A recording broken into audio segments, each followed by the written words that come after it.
on balls. So I think it does come down a bit to high to crack that open, get ourselves into the picks and bans, and Fnatic actually not allowing that GP through at all. No, just gonna take it away instantly. We were just trying to see what Fnatic could be thinking maybe if they want to get rid of some of these picks like Tristana, like Azir. We've seen Cloud9 use so well in these siege comps because it's the only strategy we have seen them use because they only played 2 games, and why would you change it when it's working so well for them as a team? If they don't end up banning the Tristana early, we could actually see it picked up on the first rotation, especially now that these teams have been learning that picking Darius that early may not be the best choice. Leaves up an open spot here for potentially one of those strong trading AD carries. At least ban as well from Cloud9. We mentioned it just before how they don't need to get a high priority pick for high because he can play multiple picks for himself, and Mumu is like one of them, of course, standing out we want to see. But they don't value his jungle picks so early in the draft, and also they ban it away. Don't want to risk in case one of these top tier picks are open, they can first pick it. Maybe a Kalista comes in for sneaky, or he just says, you know what, I don't care about Fnatic in it because I can play Tristana into it. Because the chances of Braum right here, it's one of Elimination's biggest champions, and just getting a big front line for Incarnation and Sneaky in the background. But no, it's Darius actually going to start with a top lane front line. I mean, for all we've criticized rather Darius overall, he still has a positive win rate in this tournament. I believe maybe today he evened out, but coming in today, he was still 6-5 overall. So I think he's 7-5 now. He won at the very beginning as well with Darius or Dyrus. And one thing about this early pick is often when he is picked, Lulu is still open, or the other team is already first pick Lulu and the team pick Darius into him, and then obviously they get hard countered, they get kited around so easily they get denied that execute, or sorry, the kill with his ulti and the reset. Now Lulu is banned away from C9, so they were setting up for this one, and they're really also saying, Balls, we want to make sure you're on a comfort pick. We don't want to have you just run down the list and then suddenly have a matchup that's not in favor of you. Kalista, open now as well, has been very strong, especially if you have a support that likes going aggressive. Yellowstar doesn't really strike me as that play style, whereas Miffy is very in your face, and then having Fate's Call to reposition helps you a lot. And Fnatic, that's locked in, so early Sivir, Gragas here, very, very safe picks. Yeah, 2 times already Fnatic's played Sivir. They really value their picks so highly on regulars. The entire team benefits from it when you run triple threat. The movement speed, the team fights they have, and again, the wave clear it's going to give them is important. Gragas is interesting because normally Rek'Sai would be like the go-to second pick, but because it's against a Darius and you want to run a composition that can also kite back, Gragas offers more utility for your team than a Rek'Sai who just have that knockup. Well, that's the thing though, C9 doesn't really play around balls anyway. He's off in the side lane getting a bunch of split push farm and knocking down turrets people leave alone. It's the other core members of Cloud9 that do a lot of things. So even just compositionally, I don't know if counterpicking Darius matters here from the C9 perspective.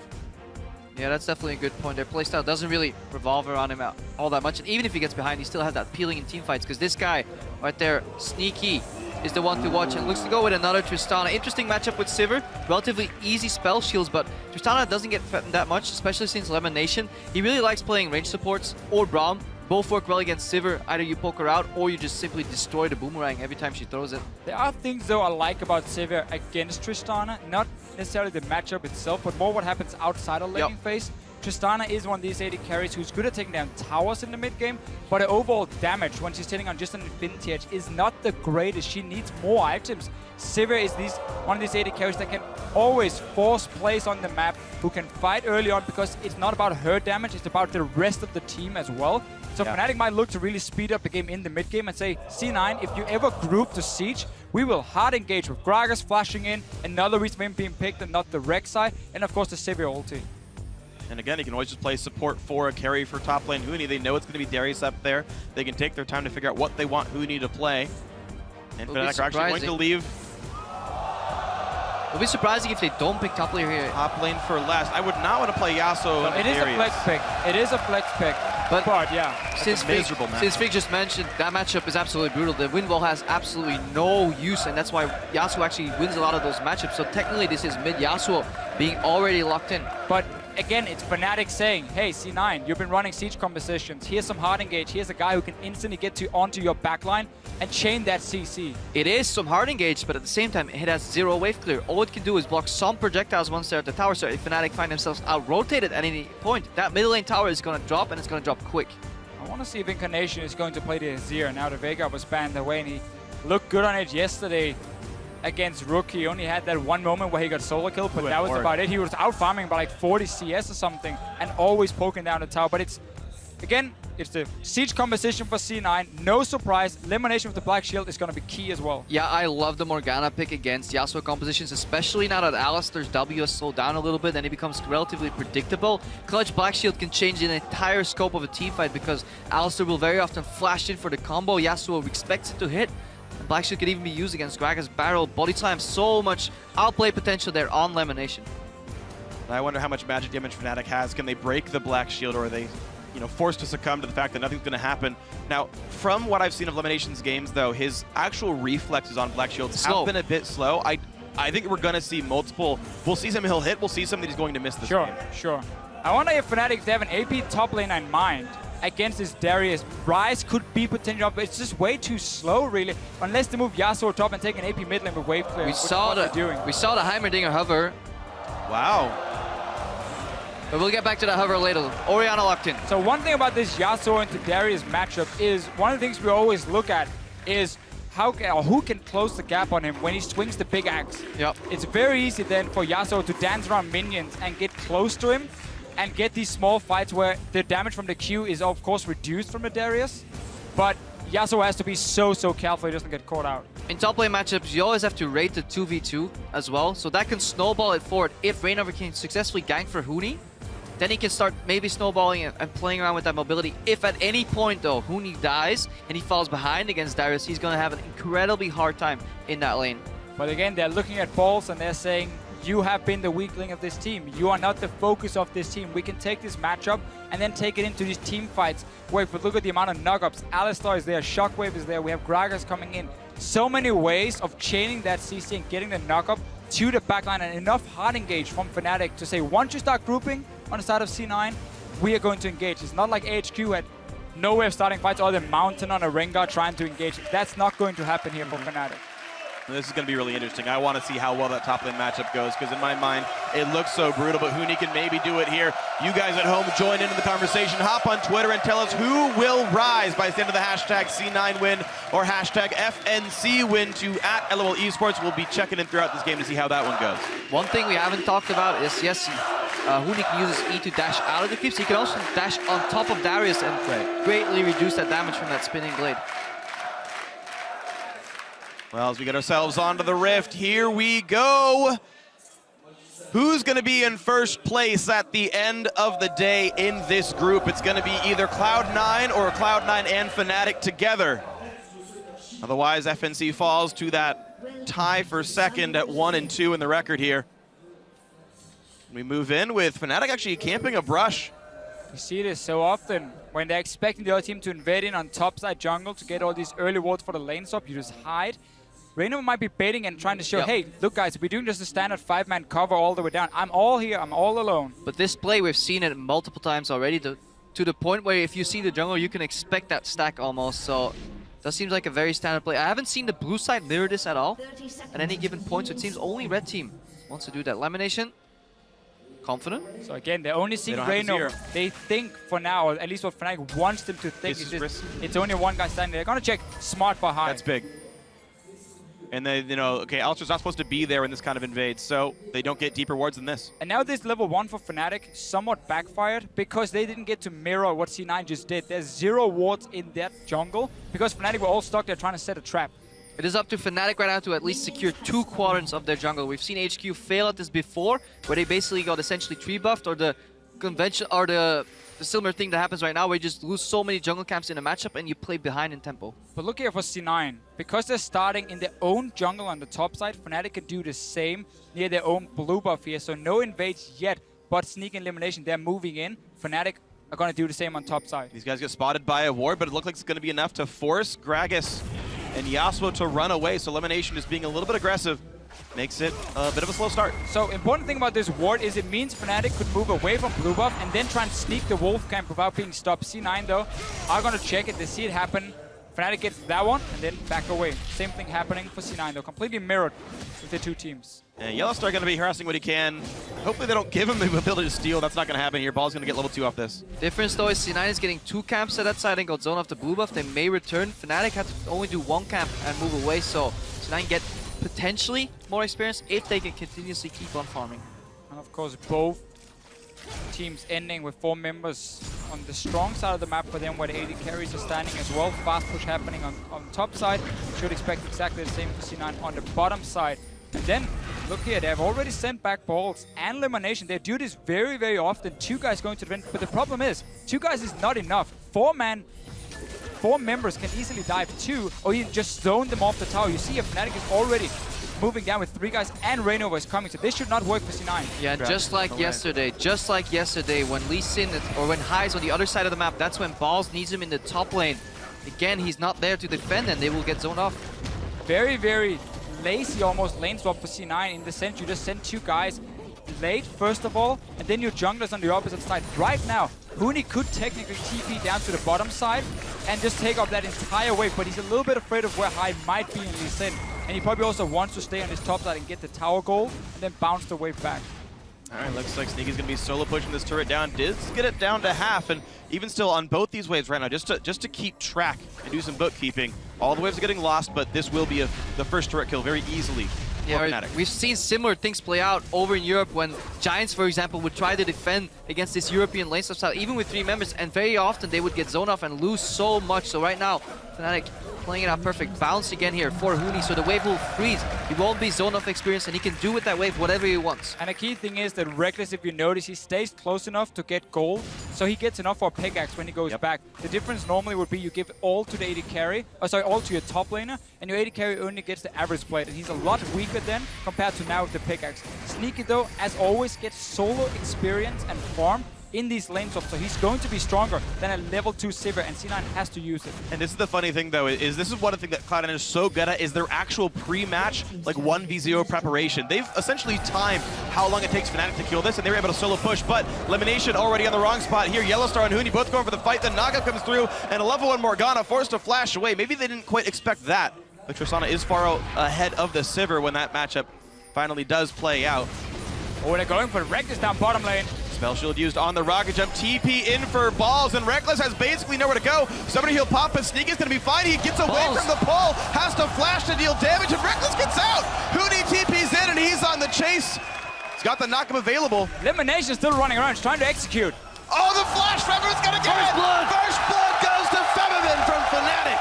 And what a big misplay by Balls. That apprehend has to stick. You can even flash first to guarantee that you landed. C9 could have had a first blood, but instead they get turned around. Reckless lift, that's a kill difference again.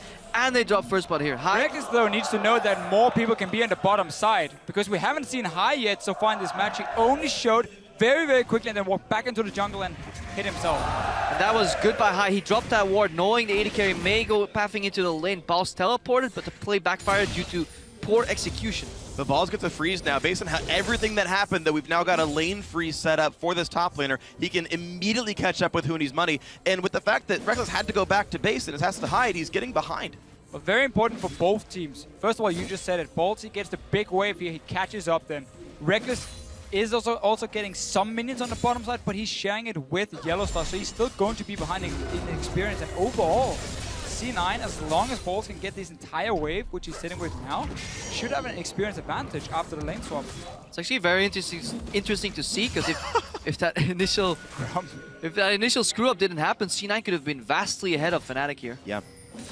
Not for elimination dying. The 400 gold first blood, no assists, so 400 gold worth there. You can see Fnatic up 300 right now in this game. 3-2 based on how that all goes, but this got pushed in. Sneaky was able to back for a BF sword, so he's got an item lead over that Sivir. Remember though, the time it cost Featherman to path all the way to the top to chase elimination, he also used his flash, so he invested a lot into that kill, so overall it wasn't that bad of a trade if you look at the big picture. Really the only difference I would like to see in the C9 lane swap, now that they do favor the farming experience on Sneaky's, just keep Balls to 2v2 jungle a bit longer with Hai. Because there's no reason for him to walk into that top lane and just get zoned off. But again, it works because Sneaky gets so far ahead. Let's see what happens here though. Reno is coming in. Goes for the pull under the turret, gonna get knocked up there, but the slows come through. Huni takes a bit of damage, but Balls can't ult. He doesn't have enough. The kill comes through to Huni. Assist for Rainover. Rainover coming in first, hits the minion, but it was still enough to get the kill. No flash for Balls, and Hai now looking to fight. Pretty aggressive. Huni's gonna have knock up in 2 more Qs. Fighting over the Gromp. Smite is up for Rainover. Easy pickup. Level 5 now. Rainover out leveling Hai in this one.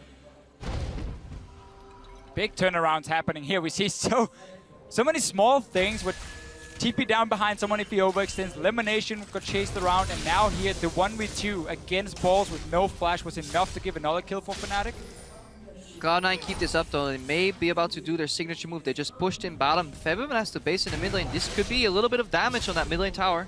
We've crossed 7 minutes, so that debuff that reduces all your attack damage has dropped down. Sneaky's got level 3 explosive charge. This could be some real damage. If they know he's in base, this could be a good push. We need to see Yellowstar also leave this bottom lane. He's sitting and holding hands with Reckless against nothing really, because it's just big waves being pushed against each other. So now he's rotating extremely late compared to Elimination, and he's not here to assist Febiven before now.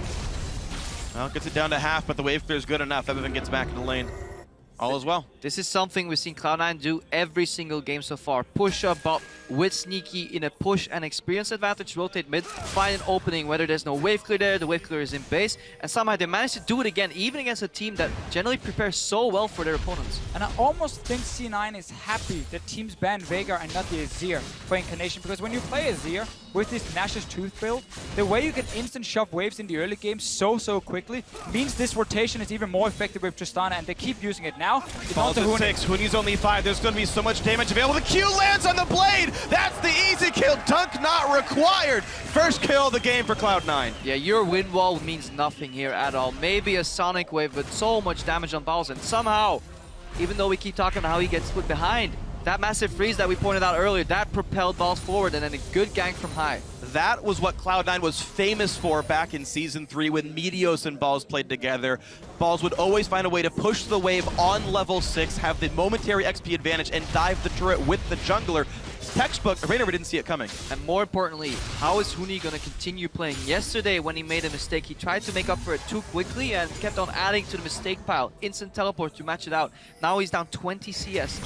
Gotta keep our eyes on him, and especially the player cam too, if he's gonna be emotionally affected by these plays. And we just keep seeing the same move for C9. Incarnation instantly push out the wave. Sneaky walks in because he already pushed the bottom side. Now he has to go down and catch the wave, but he's still fine because he keeps slowly chipping away on the mid tower. And it's how this siege composition always gets rolling. And then add in the fact that now Balls is winning. It's just making it even better for C9 compared to the 2 other games we have seen. You know what's funny though is they've cashed in all of Sneaky's CS lead. He was up roughly double for Reckless, but with all those trips back down to mid lane, Reckless is completely caught up on this Sivir now, and it's a threat again. I will be happy to trade CS for taking down these towers though, because again, Reckless catching up means he didn't do anything other than just farm minions. Sneaky's always applying pressure on the towers. More importantly, if you look at the efficiency of the build path, having to invest early in Boots 2 with a pickaxe as opposed to Sneaky, who can now add on more damage. He doesn't need mobility, he just needs to get into that mid lane and whack away on that tower with just very high AD. Right now, Rainover. Pull in, the dunk comes through and Balls gets it. He's got the Noxian Might. If he can reach Huni, it's an easy kill. High gets the kick flash, the dunk comes through, a double kill for Balls. So Fnatic is falling behind in the top side of the map, and yet they were looking to make a play. Huni's only level 6 right now. These components for him towards the static shift doesn't make him very strong. Getting a static shift though is a big power spike, but before he has that, you don't really want to take any fights when you're already falling behind. Greedy play from Fnatic on the top side, C9 responds perfectly. All-Star places the pink, C9 is aware of it, but good kick as well from high. Kick flash into the dunk, that was a beautiful combo overall, and that is just has to give you so much confidence in this game as well. C9, they're ahead in gold, but more importantly, they're ahead in map pressure. Let's watch it again. Raynor actually goes into contest the Gromp, but uses his gap closer doing so. And again, Elimination is here, ready to join the fight. Yellowstar is trying, but he's on the other side. And look here, so first kill comes in. What High does is also super smart because he knows he's very low, so in case Huni gets off his ulti, but then he just flashes, kicks him back, and he's not in any danger. And so greedy. Rainover could have flashed that binding. He saw it coming, but he thought he could live. He also decided to use his gap closer aggressively. So Fnatic simply not respecting C9. Now Febiven's getting jumped on in mid. He's zoned up. Black shield. Yeah, shield's gonna be fine. Not a lot of damage taken on either side on this. Billy gets pushed out. You just gotta be careful though next to that ball. Good shockwave, down to 500 health. Summoner heal forced out of this. Doesn't care about your ball. Shoot you in the face. He's got 2 on his team. They got good walls around it as well for C9 on the bottom side. So, sorry, for Fnatic on the bottom side, C9 take more on the top side for them. But they don't really care about this vision coming in for Fnatic at the moment because they're just moving so easily between the lanes. It should be very predictable because whenever C9 is pushed out the bottom side and Sneaky goes missing, well, he's obviously running mid. to push the tower. So that vision for Fnatic right now, they haven't really been able to use it. And it's just Fabian sitting, trying his best to wave clear, while Reckless is constantly sitting in a side lane, catching up, or trying to catch up at least. Right now it's an 800 gold game. C9's lead, turrets equivalent. Dragons none taken, 1 kill up. What I do like about this game is that we haven't really seen an early Dragon because it puts you so far behind in lane swap situations. They rather trade the potential time that it took them to do Dragon to hit towers and then create map pressure, open up the map, then get deep vision, and then easily pick up. This is about the time they can actually start looking to pretty much gate a free Dragon. Hey, we just talked about how Yasuo needs that static shift as the first big spike for him. It is completed for Huni, and instantly Fnatic is saying, okay guys, we have fallen behind on the map. Our mid tower is slowly but surely going down. We might need to force a fight and get this Yasuo into the backline to get him back in the game. C9 can even just trade though. Dragon for mid tower here, even though it's already low, it could be a favorable trade that they could leave balls in the top lane and get teleport advantage, but they opt to fight. Well, this is going to be a bit tricky. Well, Fnatic is on the wrong side right now, so if C9 just stays mid, they will get the tower for free, and there's nothing Fnatic can do. So they're getting the both of both worlds, honestly, here. They stop the Dragon, get the tower, and again, Fnatic is not getting the fight. Huni is just so far behind. This should be their Dragon now. With that mid turret up, they have perennial control over this lane. Yeah. They get ahead in terms of pressure though. They do have teleport advantage. So Fnatic have been known for having fantastic teleports earlier in the season when they were just playing smarter, quicker, and better than the other teams. But right now, C9 seem to have their number. 1700 gold lead, 2 turrets to 1, 1 Dragon to 0. Cloud9 got to have their cake and eat it too. Mid got pushed and they got that Dragon. As you mentioned, they did cash in the summoner teleport from Ball. So, yeah, if I could teleport for a turret and a Dragon, I'd hit that on cooldown. Every single time. They're already down towards the bottom side. That's always the beautiful thing about Tristana Azir. They're never really going to stop pushing your towers. They're just going to look for the next one. And they're going for it. The wave is Reckless at the moment. Peppermint is stuck in mid lane because C9 is always pushing minions faster. All 5 are here, and this reinforcements are slowly walking in. Huni is still pushing the top lane out, but bot lane tier 2 will already fall out of this one. Yesterday, C9 played Azir Tristana and Balls was behind on his top lane champion, and he kind of didn't do much in the early game, but still worked later in the game. Now Balls is actually ahead, so these should be some very destructive team fights. Cloud9 later on, especially once we start approaching Baron timing, those baits will be punished very, very hard. There's a small benefit here for C9 after that bottom lane tier 2 turret goes down. Their outer is still up, which means C9 can actually push the wave even farther and often reduce the chance for Reckless to actually kill the outer turret as a trade for something else. C9's ability to push top lane with their AD carry is actually here. We're only 15 minutes in. They've already taken out 3 towers. Top lane tier 1 is still alive. And Fnatic has barely been able to do anything in a response because they're always just trying to catch up. Keep highlighting how fast C9 can push their waves and then rotate before Fnatic can even react. And unless we see that hard engage 5 versus 5, Fnatic won't be able to stop this push from happening. C9 are punishing Fnatic here for opting so much power into the team fight. Just picking that Sivir early, just picking it for the team, really hasn't done anything in this matchup.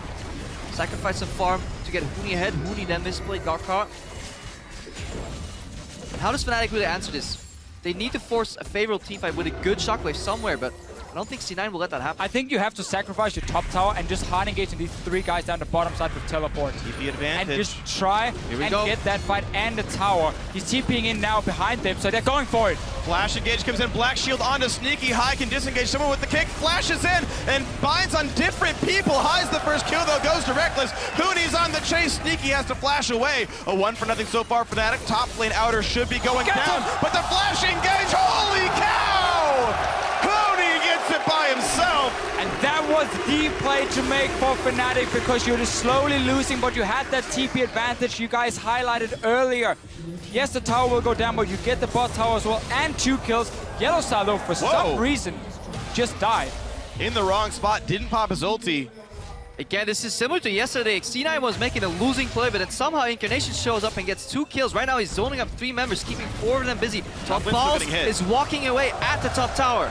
Well, Lemon walks in and gets himself killed on this one. 4 assists. Well, killing 4 3 assists. There we go. But every death from Lemon Nation so far has bought so much time that Cloud9 can use and invest mostly into tower pushes. They don't care about dying if it buys them time to get this tower. And Balls is going to pick it up. Cloud9 actually able to use balls as a battering ram here. A good matchup. I'm still a little curious that Huni picked into it, but C9 also setting up that laner has gone well. So again, it is the correct play to pull here. The Black Shield and Sneak, and Huni's not here just yet to jump on any target. So right now, C9 is just buying so much time for balls and for Incarnation to move down from this mid lane. In the end, Fnatic invest more than they wanted to get these kills. Actually, I think Huni going back into creeps, Sneaky thought he didn't have any flash. That's why he re-approached, because otherwise he would have assumed Huni would have already flashed on him. Huni actually did have flash and surprised Sneaky there. Good move by him. A little greedy on Sneaky's side, but overall, we can always see how much value that Black Shield is going to bring later into the fights. Once Sneaky picks up 2-3 items, gets more mobility, he's going to be very hard to catch. And you saw even his reflexes were good enough to buffer Rocket Jump against the body slam flash as well. He was even able to get away from most of it himself. Yeah, because that Black Shield was late. Yep. And luckily for him, it didn't get absorbed by the body slam, and then Yasuo Q couldn't proc it. Yeah, I think Fnatic went a little bit too early, honestly, because Huni was running from that ward at the red buff, and he was trying to get in range, but just wasn't there when the engage happened. I didn't see if the minions were dying for Fnatic, and it was kind of like the last call to go in, but just a little bit too early. They get the kills, they get a tower, but of course, because C9 could take 2 up on the top side, they're still going to be okay. Definitely need to keep our eyes on Yellowstar too. He's usually the one to at least make a good play and engage, but so far, hasn't really showed up on that Alistar. See if he can finally get a flank somewhere and set up Huni for that combo. Around this mid lane though, C9 for the last 5-6 minutes have had full control when it comes to the vision. A lot of defensive pink wards always being invested from them. They respect what Raynova and Yellowstar can do when it comes to roaming into the enemy jungle, take control and set up some of these dives here. And it's very smart when you have the TP disadvantage. If you just try and keep them out of your jungle, don't give a good teleport location for Huni. He found one though, but still he had to run quite far around, and it was enough time for C9 to respond to that. And well, ward's going to be important then, and as we get ourselves into this dragon, 38 seconds away. Balls has TP, Huni does not. Problem is, there's not many turrets to kill, it's only mid lane tier 2. Yeah, this time there's no cross-map objectives really for that dragon, unless you count Baron Vision as one of them, so you may actually see a fight. Both these teams are known to take Baron instead of a dragon. Right at 20 minutes, the European and North American LCS, the most common to have early Barons in. I'm just looking at the confidence from Incarnation on this Azir. Always just standing there, poking away in Fnatic. He was stopping the recalls before. He's been pushing his lane 24/7. Not really been afraid of anything. And whenever he can perform like this, it opens up for Sneaky then to become that tower-killing monster and really give the goal lead to C9. Teamfight will break out here. Darius is running down as well from the top side. And Yellowstar is setting up for a flank. Let's see if it comes in here. We've got the team skirting around. 800 health left on Dragon. Easily picked up for Rainover. High will not find his way in just yet. The All-Star's low, but he's on Alistar, so who cares about this one? Mid lane is under control for C9 if they want it. They're going to fight over blue buff for a second. Might find into choke point here. Look for the Orianna Shockwave coming in. Oh, balls is low. Knock up on the one. They're going to go right for the Darius. Has to flash away. The knockback still coming through. Reckless gets a nice crit. And the bounce comes through, but now mid lane, again, is here for Cloud9 first. The team is still coming around. Huni does not have ultimate. That is an important cooldown miss, but Shockwave is up, as is Yellowstar's.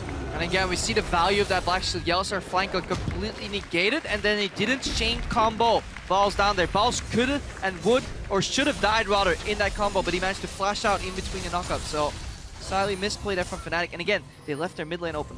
Yeah, like their positioning for C9 after Dragon went down, said, you know what, we're just gonna zone you to the right side then, so you can quickly get back and defend your tower and at least get some damage on it, but not risking going into a straight up 5 vs 5 team fight, which is exactly what Fnatic wants. So they keep just avoiding the thing Fnatic wants the most. Yeah, there's a tremendous amount of zone control really on that Fnatic lineup. You have Sivir who can relatively tend to herself in these team fights, walk forward, backwards with a lot of mobility. Then you add Orianna Ball to that equation, and if you add a Wind Wall well placed in a choke point, it becomes incredibly hard for C9 members to follow up on a lot of damage. So we saw that's what Balls tried to do there, force his way in, but he just immediately got knocked up, and the rest of C9 had to disengage. It's an interesting item choice here by Lemonation. I usually like a lot of his item builds. I think he's one of the more unique supports in the world. But I personally don't really like Frostbeam's game, especially when you're matching up against the Sivir. I feel like matching the movement speed, getting Talisman of Ascension, and allowing your team to match that strength would be pretty valuable here. The gold you put into that item for no real defensive combat stats, you may as well have invested it into a Ziggs and just buffed up Sneaky. It is something we have seen a long time ago though against these Sivir compositions. So when she speeds up the team and runs at you, trying to slow them down, but definitely agree with you. It seems to be the thought process behind it. Huni, though, he's not really going to enjoy this Gets the one-on-one. knock up Pop Seal. He's going to get a shield back down. That's going to be enough to kill him. Oh, the flash! Busted. Gets him out in time. It's still a flash down. Can you really call it an outplay? Huni's missing a lot. Please, you can kill it. Not if it has flash. Really close. I was so close to actually finishing the animation, and Huni's even wasting a flash at the end there. And again, we so often see it's the other top laner who wins that one-on-one against Balls, but he's having a great game, honestly, on this Darius. He's winning those fights against Huni. That wasn't even close. I mean, he was so far ahead of him. And Huni even going for Trinity Force, so he's going to delay Infinity Edge. If you want to be a little bit more, if you want to be a little bit stronger in the one-on-one, but he's so far behind, he's not going to get that in time. C9 now have 4 pink wards on the map, Fnatic none. And that actually tells a vision story entirely. Fnatic struggling to even get vision on Baron. Literally 2 wards. One 3 lone ward around the Baronet is keeping them safe. And once C9 figures out what ward Fnatic is reacting to, because you will always change your behavior once you get spotted by a ward, then they can sweep it, or it will simply expire in about 50 seconds. Then Fnatic are going to be in trouble. C9 can also just wait for Balls to take another fight against Huni, and then once he's down to barely any HP, or maybe even dead, you can then go for that play around the Baron, and Balls can always TP in for himself, and you have a small advantage. A few seconds always matters quite a lot in these fights. There's a small item lead right here. If Sneaky backs, he has Static Shiv, and Reckless cannot, but right now they're playing around the Baron bait instead. They look to find Yellowstar. The knockback is there. He will get himself on the other side, but it's still 1,000 health left on Yellowstar. High forced to run. Huni cancels the teleport, but the rest of Fnatic get out. However, that is a TP down. Balls in the exact same scenario. Huni has to run now from the bottom lane, and there's no ulti for Yellowstar, so he's basically out of this fight. Maybe sacrifices himself for a knock-up to get Huni going in. But he can land the knock-up, though, and the thing is there's no ult left for Incarnation. It's going to be onto this one. Binding hits on one. Ferrinova's close by. He's going to try to get this one. The kick comes through. Shockwave onto a few, and down goes the big members. But Incarnation took the Baron. Reckless on the chase, though, picking up a lot. Only one survivor. It's Lemonation. Is he going to buy more time? I mean, it's a 1v4. He's going to die. Ace for Fnatic! Even though there was the Baron, that is better for the European squad. And here they go. C9, you're running this siege composition. You're not looking for these fights where you're stuck in a Baron pit. We saw the engage come in, Shockwave, Rainova as well, and suddenly it sets up Huni. And C9 are just stuck there. They cannot kite with the composition suddenly because they're at the Baron, and that was not the play they were looking for. Yeah, the initial play was fantastic. Bait and try to punish the support. Luckily for Fnatic, that support was Alistar, didn't drop, and they got some vision into that pit. And more importantly, C9, they fought without Emperor's Divide. They fought without one of their most important ultimates, and then they bunched up, they clumped up, making it for a very easy Shockwave, very easy combo. Huni, he was definitely in time because C9, they hesitated. They walked back from Baron and went back, and that may have been their downfall. And this really shoots Huni back in the game. He's sitting on like 2,500 gold from himself. Let's see it again. You have this siege composition. You want to kite back, but you're stuck in the Baron pit. Sneaky especially. Shockwave pulls him back in. That was a fantastic. Everyone dropped. Febiven, we so rarely talk about him, but every single game he plays, he's just consistently so good, and he's always that backbone for Fnatic. Even him walking into the bind there was exactly what was necessary because C9 didn't have the time or just the audacity to turn and focus him because he would not drop there. Then his ball was perfectly placed for that Shockwave, even denying the rocket jump from Tristana there, and he really carried that fight. Huni came in the end. All he had to do was press hard to pick up a couple kills, but Fnatic pulling the trigger. And he gets the Trinity Force now for himself. What I did like about it for him is he never really had 1,550 gold to go back and use, so he had this cheaper components of the Trinity Force. It is ready. Another fight is going to break out, though. Black Shield's down now. They break the Black Shield. Yes, they do. And off on the side is high. He's taking so much damage. Ball's low as well. Team's disengaging back and forth, but Huni gets the knock, but he kills off one. He kills off two.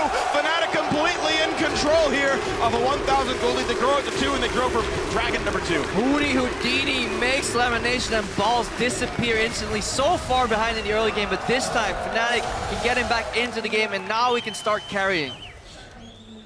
And he's going to keep carrying. 5-2 and 5. Everything's going well now for Fnatic. That one bad Baron call opened the game back up, and Fnatic said thank you very much, kicked the door down, and now they're setting up shop. C9 even had that mid tower they could have gone for instead. Like, it wasn't like there was nothing else to do on the map than go Baron before. We're going to see another fight, though. Elimination of Black Shield onto Bolt. but not really the right target. Yeah, you can't Black Shield. Yeah, even though you prevent the combo, it's Balls is gonna drop. Balls should have instantly flashed out. Look where Sneaky is. In a lot of winning fights for Cloud9, Sneaky is always positioning at the edge, continuously dealing damage. This time he is zoned. He didn't hit a single target in that fight. So overall, C9, they were not on the same page. With this build here from Huni, again, as we just highlighted before, some of the cheaper components, so he kept being okay, at least, even though he was behind. Now he got that massive boost from some of the kills we've seen the last few minutes, so he's really getting towards his late game, where of course this Yasuo is going to be absolutely insane. And the same we can say for Febiven. Just sitting in that mid lane, going even at first with Incarnation and Farm, but the shockwaves in the team fights, they're gonna be key in the future for Fnatic, and he's obviously already sitting on 3 items as well. Yeah, both these mid laners actually scale fantastically. Two of the best scaling mid laners in the game, in my opinion. So going late game, it is still anybody's game because later on Azir can turn and fight around, but the same way Orianna can. And being 2 of the best mid lane players here at the World Championships so far, both Incarnation and Febiven had great games all across the board. Oh, dear Lord. Elimination. Black shields himself to survive, but he's gone, oh, just out of range. 2 ults popped. Barely made it out of that one. Barely. Oof. Fight was explosive. All right, well, Fnatic get turret number 5. They've equalized this score for themselves. By all rights, this team is now winning here. And again, it is a 3-threat composition. They've got very big tanks in the front line of full tank Gragas plus an Alistar. C9 can't hope to compete with that. Yeah, this is the style we're used to seeing from Fnatic. Triple threat consistently, similar to Origin, both European teams here. Really like playing that style, having a disengage or at least appealing support on the Alistar. Very often favors Alistar, used to play some Janna too, just to keep people alive there. It does have some weaknesses if it falls behind too early, but there's always a comeback potential, especially with Baron, because it's so valuable for all these carries. Well, baited all C9 in, and Fnatic felt good about this one. So 4,000 gold now puts Fnatic squarely in the lead as we crest 30 minutes into this one. A Righteous Glory now done on Yellowstar plus Distortion Boots, so a lot of flash combos, a lot of engage potential here for Fnatic. Of course, many of these members can set up for Huni's ultimates. And that's where these siege compositions really start falling apart, when they can never get to groups safely because there now are so many ways for Fnatic to start the fight. C9 then has to opt into basically what's gonna have to be the perfect team fight for them. The Black Shield for elimination has to be either Sneaky or Incarnation, whoever gets comboed from Fnatic, but there's enough AoE explosions to hit both of them. Especially later on in the game, these fights don't happen that very often, so everybody has flash reveal, and on Fnatic's side that means flash combo, flash body slam, Huni carry over the knockup with his flash too, so many dashes and just flashes that C9 has to worry for, and they only have 1 Black Shield. And of course C9 knows it's going to be all about team fights, so I quite like that Balls in this game went for Randuin's Omen instead of the Dead Man's Plate, because you want that reduced damage on the crit, obviously reduced attack speed as well for both the Yasuo and for the Sivir. So at least he's also building just to be a frontline tank right now. The problem is just that Fnatic is always going to look to get to the backline instead of him. Oh, High gets Black Shield, finds Febiven, kicks a couple guys back, but he only gets Yellowstar the farthest. There's the knockup, there's the explosive cast, but no follow-up yet for Huni. They chase down the support, there's the only find the pop. Incarnation goes in, he knocks back Huni. He's got a flash over the wall, Balls can't quite reach Reckless is it, not but here. they're still looking for Febiven. Reckless is pushing the base on the top side of the map. Fnatic disengage the 4v5, and they're killing the base. Huni's in already, that's at least an inhibitor. C9, they saw that Reckless were pushing, they thought to themselves, we can get a 5 versus 4 team fight. High went in, but I think he kicked back Yellowstar, and they simply couldn't lock down the rest of the members. Yeah, there was no way to produce those resets that Sneaky needed to clean up this fight and potentially then later on trade inhibitors right now. Yeah, High goes in, yes, but he selects 2 out of the squishy, like 2 of the non-squishy members of Fnatic. They have 3 threats, but they have 2 tanks, and those 2 tanks were peeling in the front.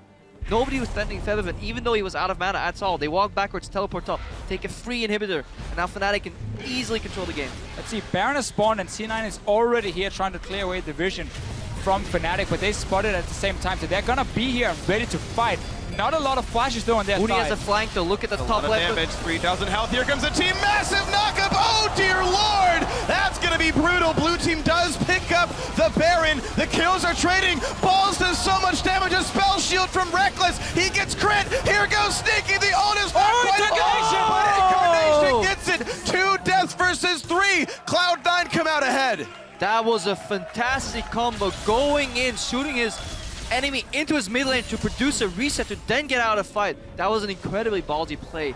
Holy cow, and Huni never got to ult in that one, I believe. He wasn't there quite in time to make the whole combo work. But again, for C9, they know when they're fighting in this Baron pit how difficult it is for them. Huni flies in, but exhaust is onto him, and I'm not even sure who he's ulting. I think it might be Elimination. So there's not enough damage on the correct targets. And in the end, Balls gets that first ulti off. He gets the second one. Sneaky knows, okay, I need to get Reckless down or at least close to someone else. Incarnation says, thank you very much. Picks up that kill. What actually happened there, Huni pulled the trigger too early. Alistar W also procs a potential knockup target for the Yasuo ultimate, but later on you obviously want to chain the ulti on a triple Q. That's what Yellowstar was looking for. He eventually knocked up multiple people, but Huni procced it too early on the W already, and that actually meant that he only got the support and later on just didn't do any damage. One small thing about the mechanics of that ultimate is it does give you a small grace period to get additional targets, actually. I didn't watch closely enough to see if that happened there, but there is, sometimes you can get multiple even if you ult early. I really just want to highlight, with these two teams, the calls that are being made in this game, how insanely hard they are to pull off when you're sitting in the heat of the moment, where Reckless is pushing down on the, at the top side, and Fnatic is saying, you know what, we can buy time for you, and C9 is saying, you know, we can engage, we can look for that pick, and now after, C9 rushing to that Baron saying, this is the call we need to make to get back in the game. And there's so many insane calls, and they're so risky, a lot of them, but they're working so far at least. And it also tells you that shot calling just trumps individual play. A lot of these teams coming into Worlds with very highly mechanically gifted players, proficient, you know, in terms of ranking, solo queue, so skilled at the raw elements of the game, but then they fall apart when it comes to macro play. And C9, they've shown before what they can do on the map. Yellowstar now leading Fnatic through some really good rotations, getting an inhibitor right there, almost stealing that Baron too. Infinity Edge now done for Huni, so now all that's left to do is build tanky to keep this man alive. Of course, on the other side, if you kind of start counting hard carries, Elimination finally has a Zeke's Harbinger done. Problem is, this Morgana is dying very quickly, and she can't buff Tristana very much if she's dead, so that is one thing to actually be a bit concerned about, is Elimination's 5 deaths is a worrying trend for C9. And it does put Sneaky on 90% crit in these fights. That is if he gets it. If he gets it, which he can get easily. Zeke's Harbinger actually allows you to focus frontline for a little while. Once you engage, you can jump in aggressively because there's not a single person, maybe Feven, that can actually outrate you once you jump in with that 90% crit. Gonna be something to watch then if Sneaky can have the auto attack uptime to kill whatever he wants. Blue Elixir picked up for Elimination, so he's gonna have some more damage in team fights. And a little bit of ability power for the Black Shield. Bottom lane is the target here. Even though Cloud9 is a team that had killed the Baron off, they're still the defensive ones here. Also, a lot of winning fights for Fnatic did come from flanks, and as C9 pulls back into their base, it's incredibly hard for Fnatic to make that happen. That could be something they have to look out for, that they don't over-engage, because it's incredibly easy to play Morgana when all the enemies are in front of you. It makes Black Shield life a lot easier compared to having to watch multiple flanks, potential flash scenarios, just add so many variables to the equation. Still have to highlight though, with this build from Elimination, it requires him to sit very far back to stay alive. You mentioned yourself just before here how he cannot be in the front because he needs to buff up Sneaky. So their team fighting power of a Morgana, when she can go in with her ulti and hit multiple guys, goes really far down, and he just becomes basically this Black Shield bot onto Sneaky. With his positioning so far, it's not been working because he has been caught out so many times. And Fnatic honestly look for him as well because the Black Shield always goes on to one of the carries. So you aim instead for the Lee Sin, you aim maybe for the Morgana and take them down first. One Black Shield every 9 seconds. Black Shield can last up to 5 seconds, so that Black Shield bot could be very efficient for C9 here. Yeah, good coding on that Black Shield bot. We'll see if it holds up. Maybe Fnatic can decompile Elimination and it gets a lot worse. Right now, Cloud9 trying to hold equal. Still a 4,000 gold difference. Means less over time, but we're still at a tricky part of this game. And there is an open inhibitor now Fnatic can go towards and take that 5-on-5 teamfight around it. Don't have to deal with the towers, but of course you always have to respect the fact that, first of all, running back to the fountain and healing back up means you can rejoin a fight. And also with these turrets near the Nexus around it, it becomes very difficult to over-chase, which, funny enough, is what Fnatic's composition likes to do. Jump into that backline, get very deep inside the enemy base, and that can be tricky. So C9 should be able to hold this defense for 2 more minutes, and Fnatic might just say, guys, let's wait for Baron, let's play a little bit safe, and then we can maybe bait a fight around that area. As impressive as the out rotation was for that inhibitor up top, they didn't really get too much value out of it. A couple outer towers fell that could have fallen otherwise too. The game is pretty even right now. I have a mild goal lead, but a good map move can negate that immediately. And Cloud9 known for good map moves, but Fnatic have made plenty of good choices themselves in this game, still sitting 14-8 in kills in favor of the Europeans. Hey, Huni's basing him, maybe looking for a teleport. If he picks up home guards, he could use one of those faraway wards to flank potentially. Decides not to base, sticks bot.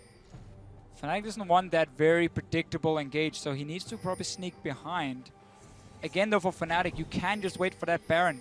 Clear that area because it's 2 dragons to 2, so there's no 5 dragons happening in this game here. That's too far out. No vision, he hasn't been spotted yet. No pings have gone on him. 2 pink wards on the side of Fnatic around this Baron. Or 2 in the inventory. They saw Huni. So they see him for now. Huni's doing wolves. Alright, now he's gonna do Gromp. And they see balls in the bot lane as well. They might square off easily. Baron in 50, Dragon in 55. Makes the Dragon scary without ward control, which right now C9 does not have at all on that Baron river.